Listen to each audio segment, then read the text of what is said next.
We're tracking important races and themes for the June 2nd primaries. All 112 legislative seats are up for re-election this November, as you know. There's a concerted effort by the progressive wing of the Democratic Party to oust some more conservative Democratic senators. Big names like Senate President Pro Tem Mary Kay Papen, John Arthur Smith, Joe Cervantes, Clemente Sanchez. They cast votes on abortion, marijuana, early childhood education that progressives are not loving. And Laura, some of these challengers and challenges are more viable than others. Are any of these senators truly vulnerable when you get down to it, when you cast out in the future? Well, I think that the difficult thing right now is to determine the turnout. We've already seen an increase in absentee ballots that have been requested and returned compared to other years. So the question is, will there be an equal number of people who turn out in person or even an early vote, as we've seen in past years? And if so, then it could really be one of those things that's up for grabs. Typically, most elections favor the incumbents, but I know a lot of these progressive groups are going above and beyond to target specific districts, like John Arthur Smith down in my neck of the woods in Deming. Also, Mary Kay Papen is on the top of that list. And so it's interesting because you see basically people who have been in office for a long time, have a lot of experience.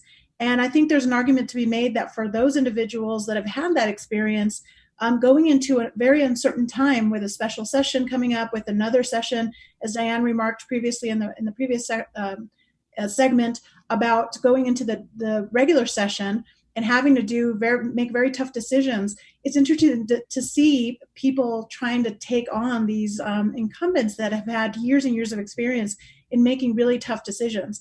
So it really has come down to sort of a social issue, and some of the messaging may appeal to certain new voters, in particular young people, and the issue of increased early education has continued to be a drumbeat for these progressive groups.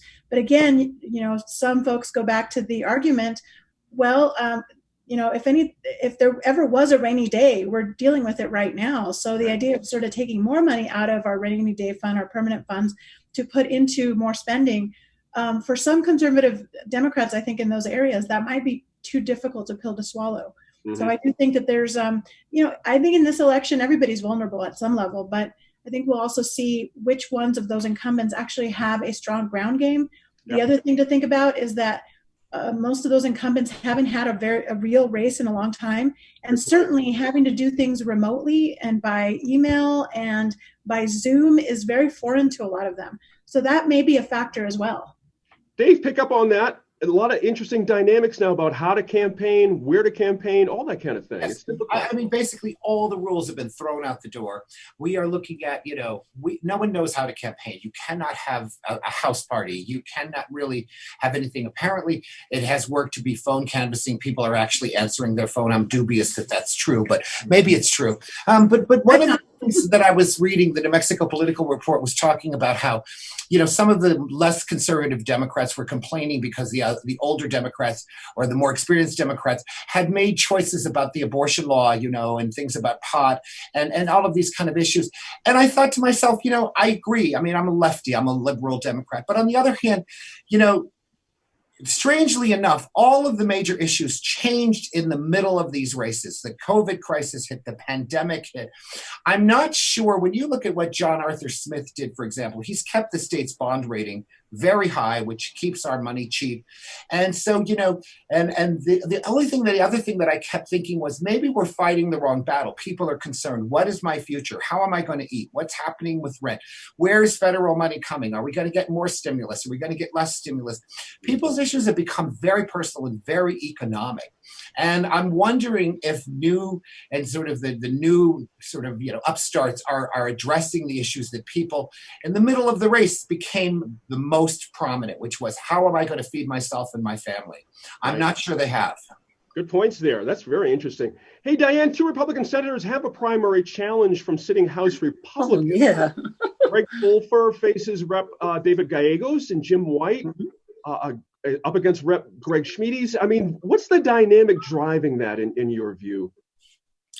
Well, there's 2 things. One is you could listen to the gossip and you say that it's the Republican Party who's been out there and instigated all this. I don't know whether that's true or not. They Okay. have said no, so maybe. My belief is one thing in the race down with Senator Fulford is Representative put his name in the hat for that Senate position when it was open, when Senator Lavelle retired. The governor did not appoint him. He appointed, and he was in the House at the time, so he had some experience. And his belief was he should have been appointed to the Senate seat. He was very unhappy about it. So he said, I'm going to just run for the seat. So in that case, that was a personal decision in what he wanted to do. Up here in the Southeast Heights and Fort Hills and the East Mountain against Jim White. Jim White is an incredible senator. I'm sorry, I don't mean to sound like I'm endorsing him or anything, but he's done an incredible job. He understands the process better than most people. He was in the House first, remember. So he's had that experience and he knows how to get things done. But he made in what Representative Smedes and some arch conservatives believe he made some wrong votes. And so they said, we want somebody who's more conservative or truly conservative. What they don't realize is that ability that Senator White has. You have to be able in a Senate where you're the minority party, you have to be able to work with the other side and get things done. And sometimes you vote for a bill like a budget because something's in it that your constituents need. And you can't vote against what you have asked for. So it's a very interesting dynamic. I, having been a member of the Senate, hope very much that the senators retain their position, but it's tearing up the Republican Party. And there have been some really scorching things said about the two incumbents. And what I can never forget is the two House members are also incumbents. Right. Why are we not going back and being really nasty? And I finally saw one Facebook that called attention to something that one of the House members had done. So, but it's breaking up the Republicans in those districts. And those are pretty strong Republican districts in most cases. That's going to bear watching. That last point. Bears watching for sure. Yep.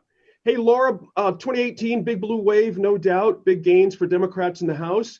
A very obvious question I've got here. Can Republicans win some of those seats back? Are the dynamics set up for something like that? Well, I think it's, as with everything, all politics is local. So I think you will see certain areas that could flip. But I think that the momentum, especially with, the White House and all the negativity around the response to COVID, and there's just so much, there's still a lot of polarization, I think. You see actually both sides in the primary, even in the Democratic primary, using Trump analogies in some of these districts, which I find really interesting. And so I think you still see momentum behind, certainly behind progressive candidates. The AOC types, the Alexandria Ocasio-Cortez type, radical kind of lefty is still, I think there's pockets of support for that. But I think in this election too, there's a lot of fear and people are afraid for themselves, for their families, for their future. And so there's also an element of, wanting to have somebody who's experienced, who is stable, who's, as Dave brought up, who's able to make sure that our bond rating stays high, that we're able to pay for our bills as a state. And that really comes with experience. And I think what's also interesting is some of these folks that are being targeted, at least in the Democratic primary for the Senate, they hold important chairmanships. And so if those people end up getting unseated in the primary and their opponents may or may not make it through the general, and then that particular district no longer has the clout of having a chairperson, in their district representing them. And that means a lot to some of those That's voters. an excellent point. That's an excellent point. I really appreciate that. Let me stay with you, Laura, for one more. Let me throw a name out. You mentioned, senators having some stress. Hey, John Sapien's not running in his district in the North Valley. Could flip Republican when you really think about it. And then the opposite, Bill Payne's seat in Albuquerque could flip Democrat. Are any of those scenarios likely in your view? Well, it's certainly possible. I think that North Valley district is interesting because it also has parts of Bernalillo. And Bernalillo in Sandoval County, There's some conservative areas, but in a primary, again, remember, for both sides, you get the more polarized people who tend to be the voters. And so for the Democratic primary, you're going to see the more radical folks come out, or not radical, I should say, more progressive. People who are definitely more liberal. They're going to be voting for their person, and that then pins them against somebody who may be easier to appeal to the moderates in that district. Because remember, once you start mixing in those declined estates, those independents, all bets are off. Like it's no longer a party issue for either side. It's about talking to that moderate voter. And so the more moderate of the two that come out of the primary, regardless, is going to probably be in a better position to speak to those voters. You just hit it. You just hit it right there. That's interesting. Right. David, one race I find interesting is up in Santa Fe County, rural Santa Fe County, Matthew McQueen facing Bruce King's granddaughter, Becky Spindle. Very interesting. Name power. Does that mean something in a COVID-19 era? Again, Matt McQueen is a good legislator. He's been well liked. She comes from a famous New Mexico family. I think it's fair to say that she probably does have name recognition. I would, I do not I don't want to say who I think is going to win out there. All bets are off. The only thing that I would say was we elected Franklin Roosevelt 4 times when we had the Great Depression and World War II. Incumbency may be your friend here. So that's a very interesting race to watch, though. Thank you guys so much for your thoughts on this. We're going to have so much for highlights next week, that's for sure.